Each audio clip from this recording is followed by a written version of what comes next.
Hey, baby, welcome home. Yeah, I am in bed a bit early today. If I'm being entirely honest, I didn't get much work done today, but I did get a lot of reading done. And more importantly, the bed is nice and warm for you now that you're back. So, how about you put some PJs on and we can pick our story for tonight? Yeah, of course, I don't mind. I was serious about trying to help you get some better sleep, so I'm glad to do it as much as you need, okay? All right, here, let me grab the book.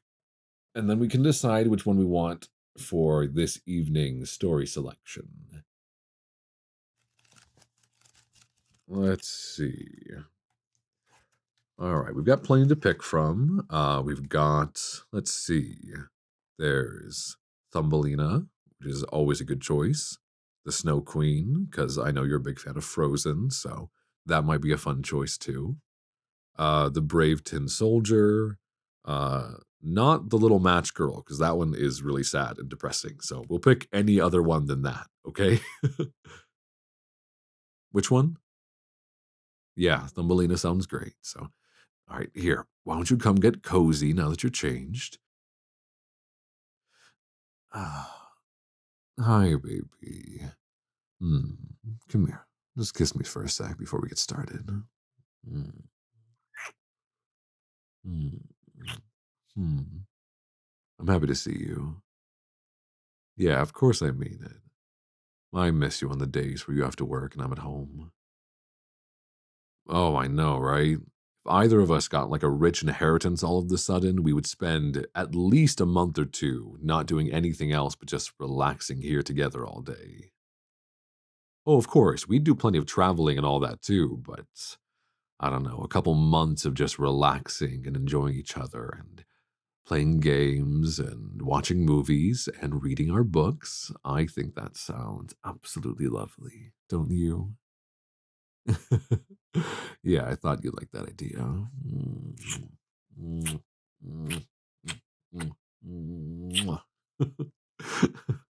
Alrighty here.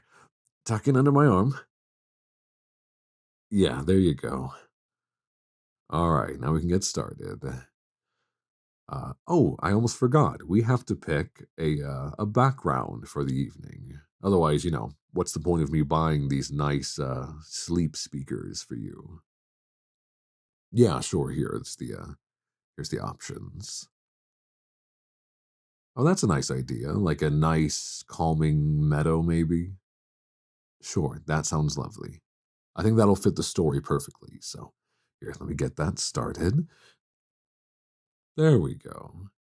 Yeah, that's nice. Nice and calming. All right, you get comfortable and we'll get started, okay? All right. And if you fall asleep before I have the chance to say it, I'll just say it now.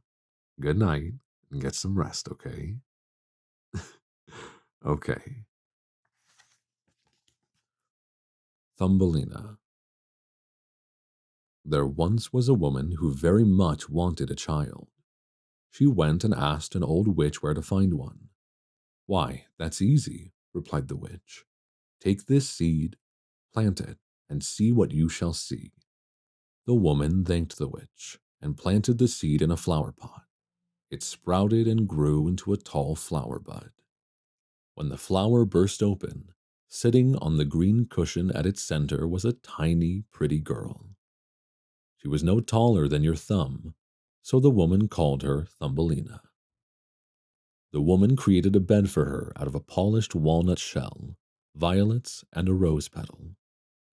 Thumbelina played among flowers, arranged on a plate of water. She had a tulip petal boat with a pair of white horsehairs for oars. She rode and sang with a soft, sweet voice. One night, an ugly, slimy toad looking for a wife for her ugly, slimy son hopped in through a broken window. She seized the bed with Thumbelina sleeping in it, taking it to her muddy marsh on the bank of a stream. Don't wake her, the old mother toad said to her son. We will put her on one of the broad water lily pads in the stream so she can't run off. Then we can decorate a mud house for you two to live in. When Thumbelina woke next morning and saw where she was, she began to cry. The toad swam to her lily pad island. The mother toad curtsied deep in the water. "Meet my son," she said. "He is to be your husband, and you will share a delightful muddy home." Poor Thumbelina cried still more. She didn't want to marry a toad. Little fishes swimming beneath the lily pad heard the mother toad. They popped their heads up to look at the stranded girl, and felt sad anyone so lovely should be made to live with a slimy toad. The fish gnawed at the green stem of the floating lily pad and cut through it. Away it went, pulled into the stream's current, and away went Thumbelina. So Thumbelina became a traveler, and she was happy, floating along, enjoying the sunlight on the water. A white butterfly fluttered around, then landed on the lily pad. Thumbelina undid her sash and tied one end of it to the butterfly and the other end to the lily pad, so they went along much faster. But then a big Maybug caught sight of her.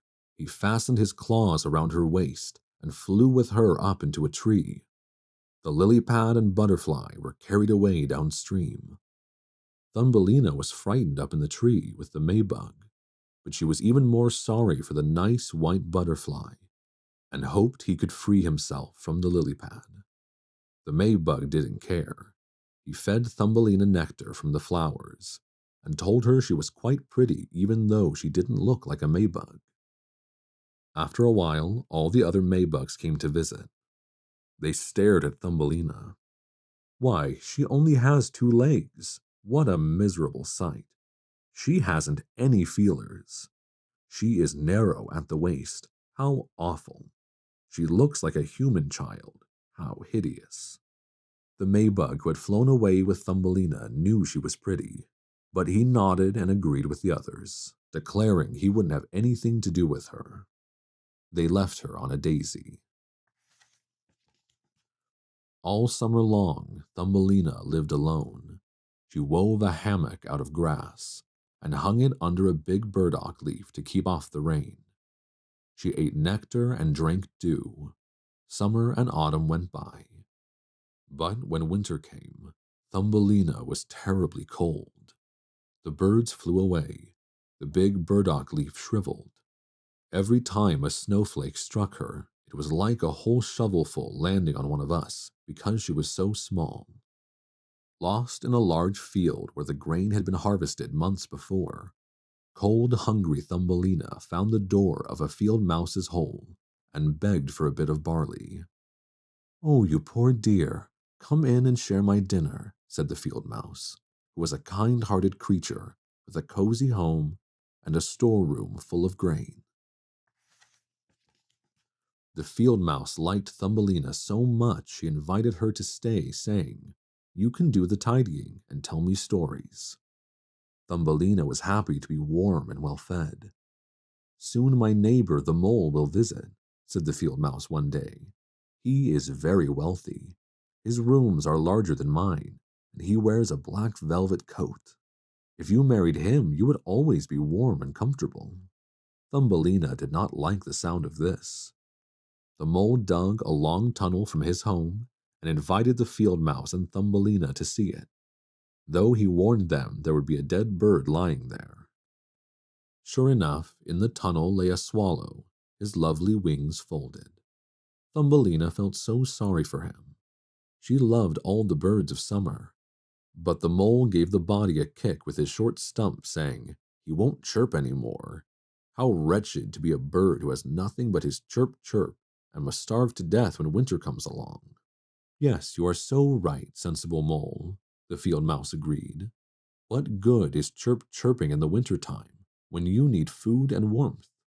When the others turned away, Thumbelina bent over to smooth the bird's feathers. That night she wove a blanket out of hay and spread it over the dead swallow so he would lie warm in the earth. "Goodbye, pretty bird," she said. She laid her head on his breast and was startled to feel a soft thump. Something was beating inside. It was the bird's heart. He was not dead. he was only numb with cold, and now that he'd been warmed, he came to life again. Thumbelina was frightened because the bird was so much bigger than her, but she gathered her courage, tucked thistledown around the poor, cold creature, and brought the mint leaf that covered her own bed to put under his head. The following night, she brought him water in the petal of a flower. The swallow woke up and drank, and told her how he had hurt one of his wings on a thorn bush, so he couldn't fly as fast as the other swallows when they took off for the warmer countries far away. Finally, he had dropped to the ground. That was all he could remember.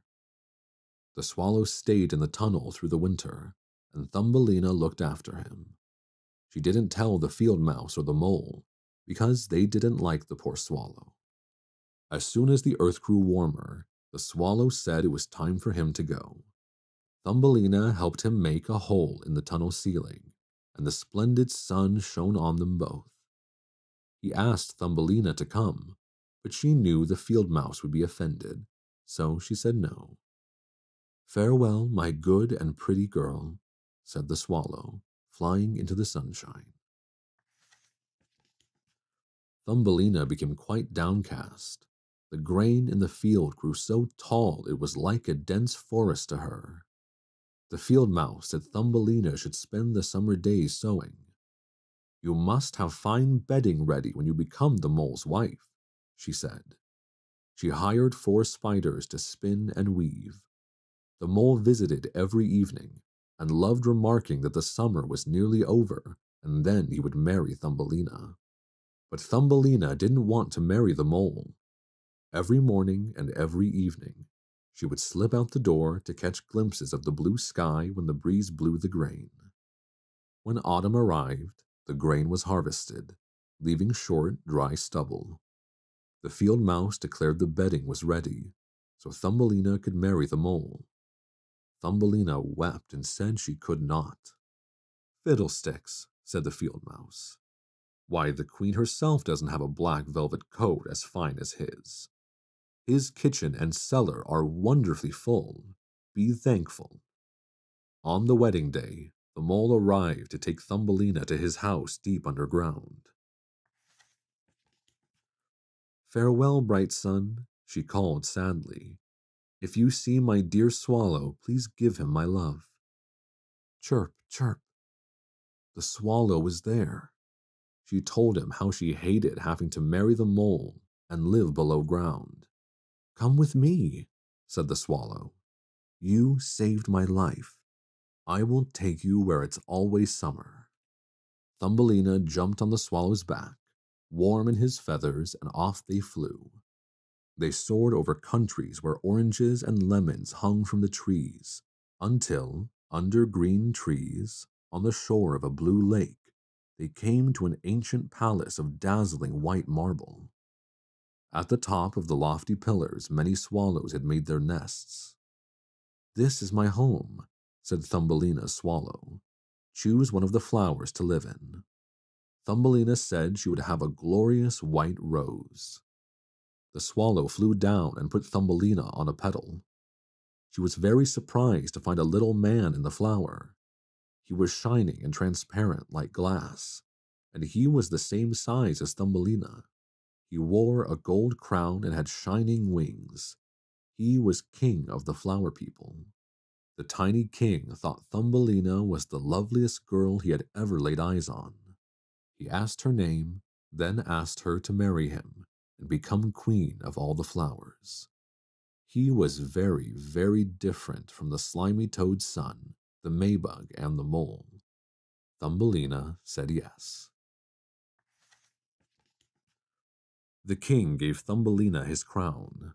Then out from every flower trooped little ladies and gentlemen bringing presents. But the best gift of all was a pair of wings that had once belonged to a silver fly. With these fastened to her back, Thumbelina too could flit from flower to flower. Everyone rejoiced, and the swallow sang beautifully for them. He was sad, though, deep down, for he liked Thumbelina so much he never wanted to leave her. "Goodbye, goodbye," called the swallow. He flew over the warm countries back to faraway Denmark, where he had a little nest outside the window of a man who told fairy tales. The swallow sang, chirp, chirp, chirp, chirp, to the storyteller all summer long. And that's how we know this tale. The end.